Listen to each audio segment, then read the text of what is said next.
আদি শঙ্করাচার্য টেম্পলে এখন যাচ্ছি। এখন 8টা বাজে সকাল, 250টা সিঁড়ি ভাঙতে হবে।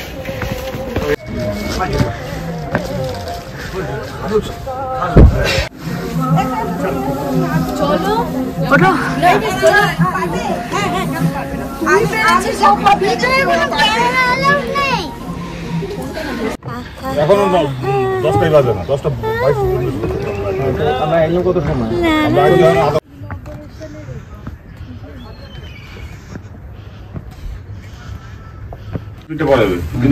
দেখুন ফোর্টের এরকম উইন্ডো আছে, উইন্ডো দিয়ে উঠে জাস্ট ভিউটা দেখুন। ও মাই গড,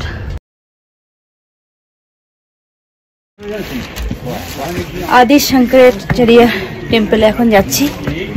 এখন 8টা বাজে সকাল, 250টা সিঁড়ি ভাঙতে হবে।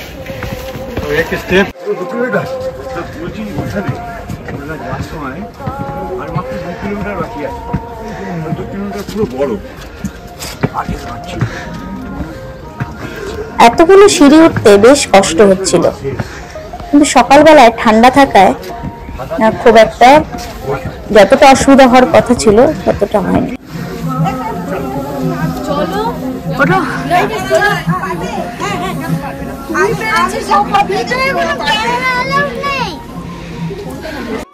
বাবার দর্শন পেয়ে আমাদের মনটা ভরে গেল।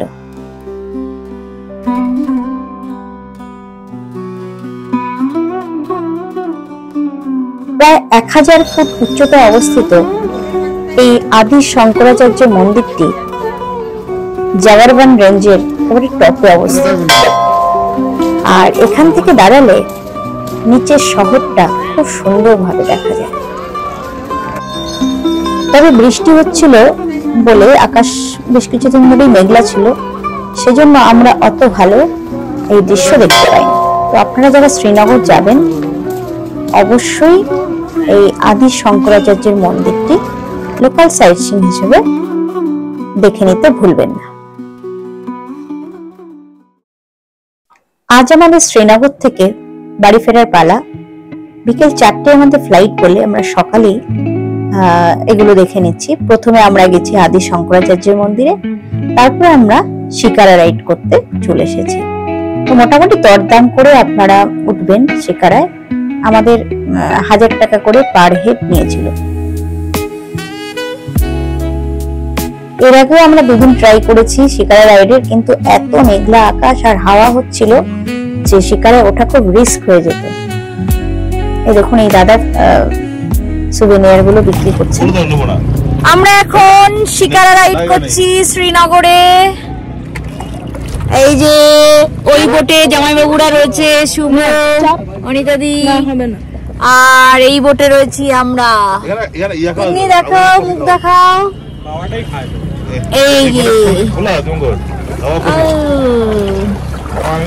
এই পাশে রয়েছে দীপু।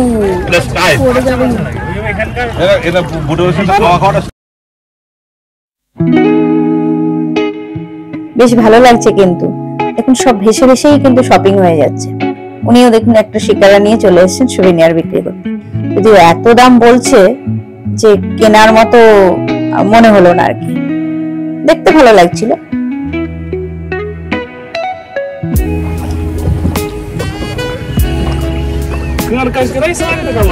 सुचोई झीलों का शहर है, सुचोई है।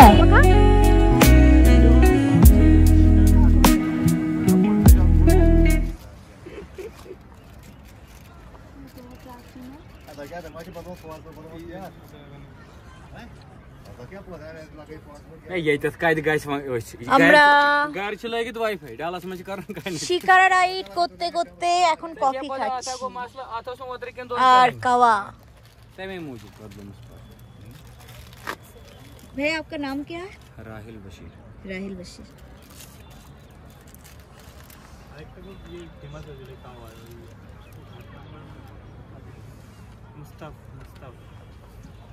मुस्तफ भैया तो वो बनाता है भाई साहब। পেছনের দৃশ্যটা জাস্ট দেখুন, কি যে সুন্দর লাগছে, অন্যরকম অনুভূতি। সিনেমাতে ওদিন দেখেছি, এবার নিজেরা চাক্ষুষ করছি, খুব ভালো লাগছে। ফটোশুটের জন্য আজকে ডুবি না হচ্ছে,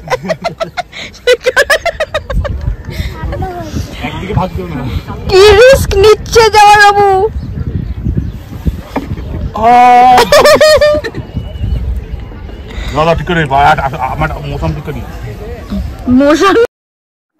যাই ও এত এক্সাইটেড হয়ে গেছিল, একেবারে শিকারার সামনে উঠে চলে এসেছিল, কিন্তু শিকারা গুলো দেখতে পাচ্ছেন তো এত সরু সরু, সেখানে বেশি নাড়াচাড়া করতেও ভয় লাগছিল। এখনো 10টাই বাজে না, 10টা 22 আমরা এলাম কত সময়? আমরা আধা ঘন্টা হয়েছে, 9টা 20-তে উঠেছি, আধা ঘন্টা হয়েছে।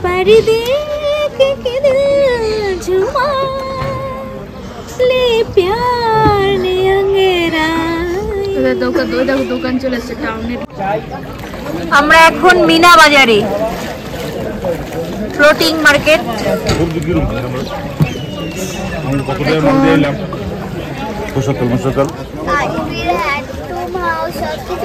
অনিতাদি কেমন লাগছে বলো? দেখো এখানে আর মার্কেটিং করবে নাকি? এই যে পালং শাক,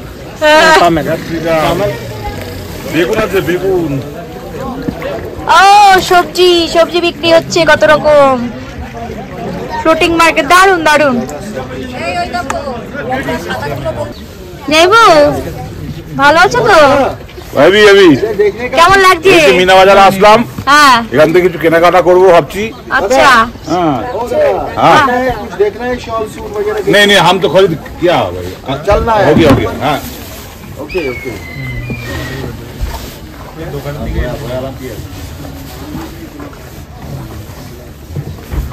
হাউস বোটে যাবে।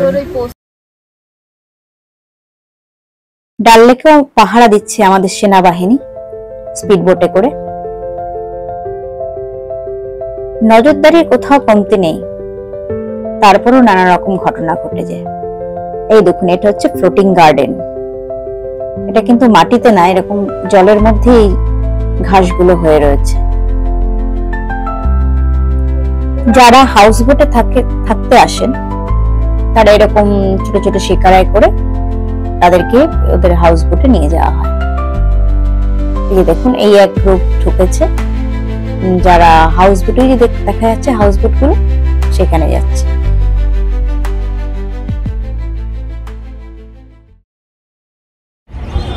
আমরা আছি এখন 3 নম্বর না 4 নম্বর গাড়ি শ্রীনগরে ডাল লেকে। আমরা এখন শিকার রাইড করছি। এখন আবহাওয়াটা দারুণ, আকাশে মেঘ, আর আমরা এখানে শিকারায়, অদ্ভুত সুন্দর। পেছনে জাবারওয়ান রেঞ্জ, মিনা বাজার পার হয়ে এসেছি। পাশে রয়েছে এই যে জামাইবাবুদের বোট।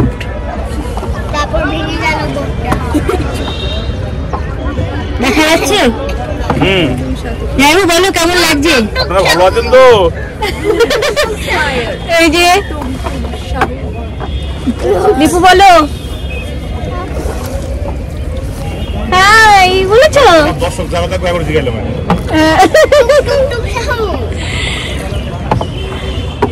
তো কেমন লাগছে এই শিকারের রাইডে? আপনারা আসতে চাইলে অবশ্যই আসুন। আমরা এই 1 ঘন্টার রাইড নিয়েছি, কারণ আমাদের টাইম নেই বেশি, সকালেই করছি। তো শিকারা যখন বুক করবেন একটু বার্গেনিং করে নেবেন, যার কাছ থেকে যেরকম খুশি চায় আর কি। दीवाना हुआ बादल सावन की घटा छाई पर्दे के किनार झूमा ले प्यार ने अंगेराई दीवाना हुआ बादल सावन की घटा छाई पर्दे का दिल झूमा ले प्यार ने अंगड़ाई दीवाना हुआ बादल। সত্যি কত হিন্দি সিনেমার শুটিং এ এই দৃশ্য আমরা দেখেছি। আজ নিজেরা এই জায়গায় নিজেদেরকে দেখে অন্যরকম অনুভূতি হচ্ছিল। এবার ফিরে যেতে হবে। তো ডাল লেককে আমরা বিদায় জানিয়ে এখন আমরা চলে যাব হরি পর্বতে।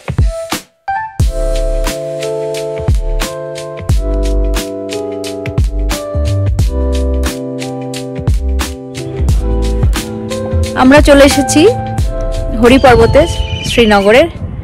এই যে আমাদের দিদি দাঁড়িয়ে আছে, ওরা উঠে গেছে। এটা একটা ফোর্ট, চলুন ফোর্টটা দেখে নিই।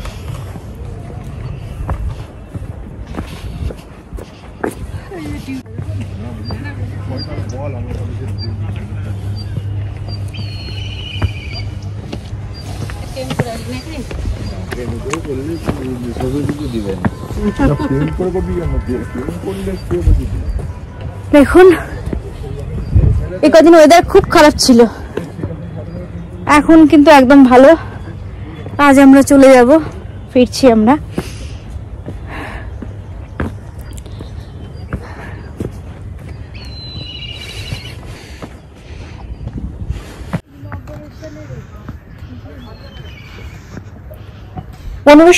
খ্রিস্টাব্দে সম্রাট আকবর এর বাইরের যে প্রাচীরটা সেটা তৈরি করেছিলেন, কিন্তু ওনার এই স্থাপত্য কর্ম উনি সম্পূর্ণ করতে পারেননি।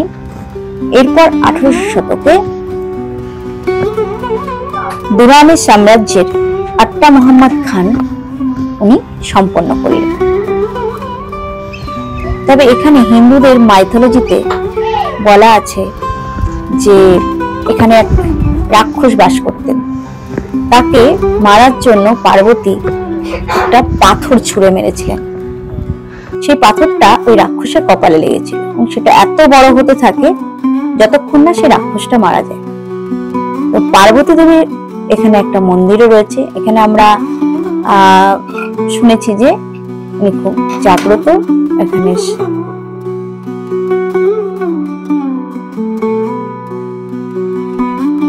আর ওই পাথরটাই হচ্ছে হরি পর্বত। সুন্দর জঙ্গলে ঘেরা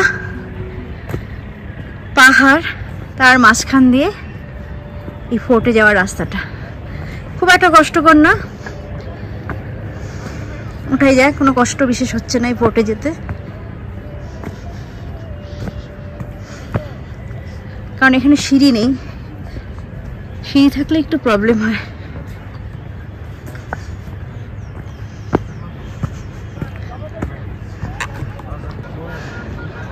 উপর থেকে শহরের ভিউটা জাস্ট দেখুন। চলো চলো, গাড়ি মাথা হবে না।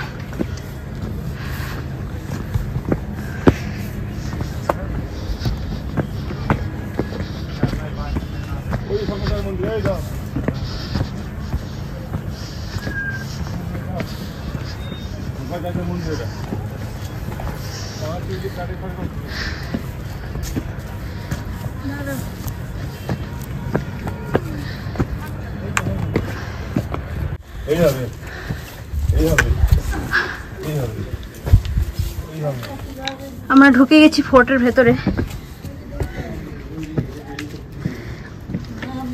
কতদিন আগে বানানো এই ফোর্ট,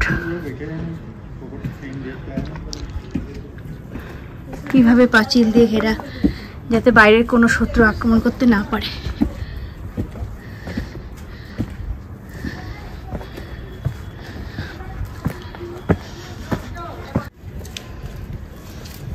এখান দিয়ে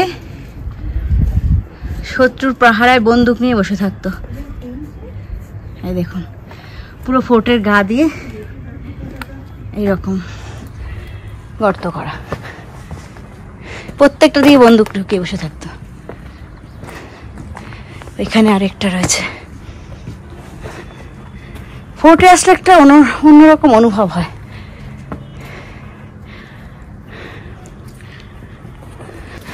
এই যে ভেতরে দেখুন, ওইখানে একটা দরজা দেখলাম, এরপরে আবার আরেকটা মেন যে দরজা, শত্রু যদি কোনোভাবে ভেতরেও চলে আসে, এই দরজাটা বন্ধ করলে কিন্তু ভেতরে সুরক্ষিত।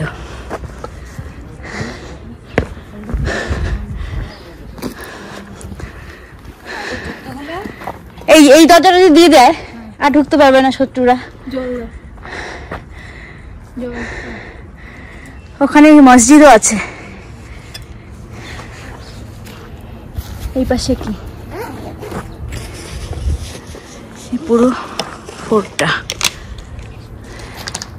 চলো আসো। আছে তো, ওরা সব উপরেই আছে।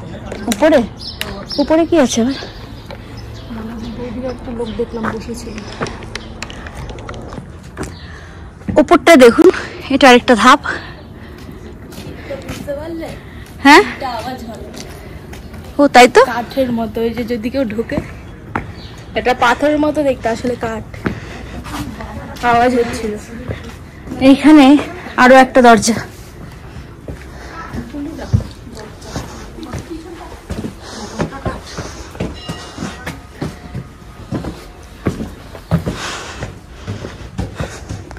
ওইখানে মন্দির আছে মনে হয়, এখান দিয়েও সিঁড়ি দিয়ে উপরে উঠা যায়, কিন্তু এটা বন্ধ আছে। গুরুদ্বারা আর কালী মাতা টেম্পল উপরটা।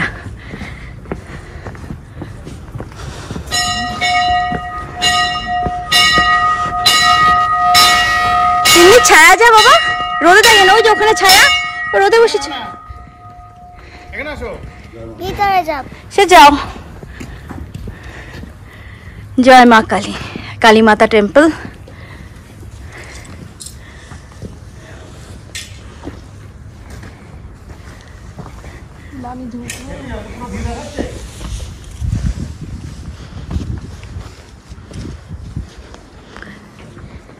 এখানে মনে হয় কোনো অনুষ্ঠান হতো।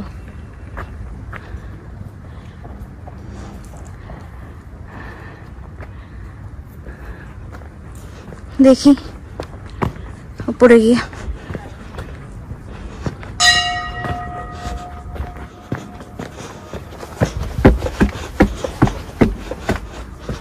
চলো দিয়ে ও তাই শুনতে পাচ্ছিস? হ্যালো। এই ইকো হচ্ছে না? দেখ তো ইকো হচ্ছে। হ্যালো হচ্ছে না? তোমারটা হচ্ছে না, আমাদেরটা হচ্ছে। এই দেখ, কিন্তু বন্দুক নিয়ে বসে থাকতো, সাবধানে।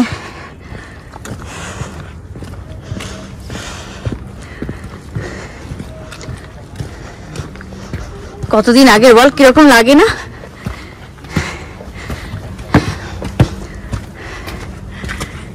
একদম টপে চলে এসেছি। দেখি এখানে কি দেখা যায়। কি করে দেখবো? জানলা জানলা। হ্যাঁ ওই জানলাগুলো উঁচু,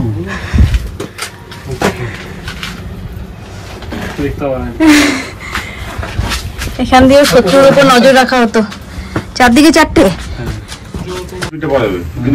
দেখুন ফোর্টের এরকম উইন্ডো আছে, উইন্ডো দিয়ে উঠে জাস্ট ভিউটা দেখুন। ও মাই গড, সো বিউটিফুল। পুরো কাশ্মীরের ভিউ, পুরো কাশ্মীর ভ্যালি। এই হরি পর্বতে উঠে এই ফোর্টে উঠতে হবে, হরি পর্বতের এই ফোর্টে। নিচ থেকে এই যে দেখুন ফোর্টটা দেখা যাচ্ছে। ওখানে একটা পুকুর রয়েছে দেখছি স্নানের জন্য। এটা ফোর্টের পেছন দিকটা। আবার তো ওই জায়গায় গেলাম। দেখুন কিরকম ভুলভুলের মতো ঘুরছে। হ্যাঁ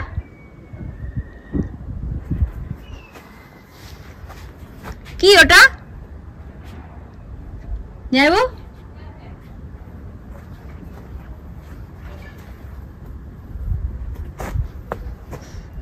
উঠলি কেন? চলে ওখানে কে আছে? চলে আসো চলো। তিন্নির খুব ভালো লেগেছে, তাই দেখুন উপরে উঠে গেছে একা একা, কেউ নেই অথচ ওখানে গিয়ে একা একা দাঁড়িয়ে আছে।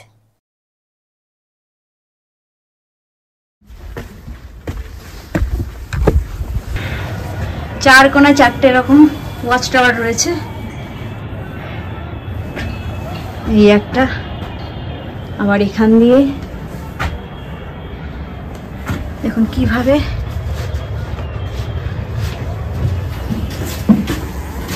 ঠিক আছে।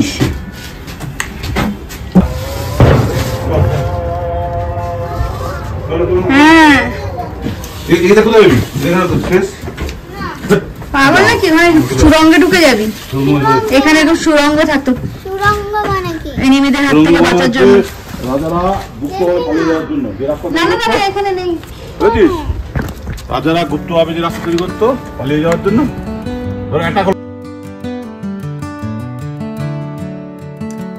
এরকম একটা রাস্তাই তো স্বপ্নে দেখেছিলাম, সত্যি বারবার আসতে ইচ্ছা করবে এই কাশ্মীরে। যাই হোক, এটাই ছিল আজকের আমাদের শেষ গন্তব্য। তো এই ব্লগটা আপনাদের কেমন লাগলো জানাতে ভুলবেন না। অবশ্যই ভালো লাগলে লাইক, কমেন্ট ও শেয়ার করবেন এবং সাবস্ক্রাইব করে পাশে থাকার অনুরোধ রইল। ধন্যবাদ, সকলে খুব ভালো থাকুন।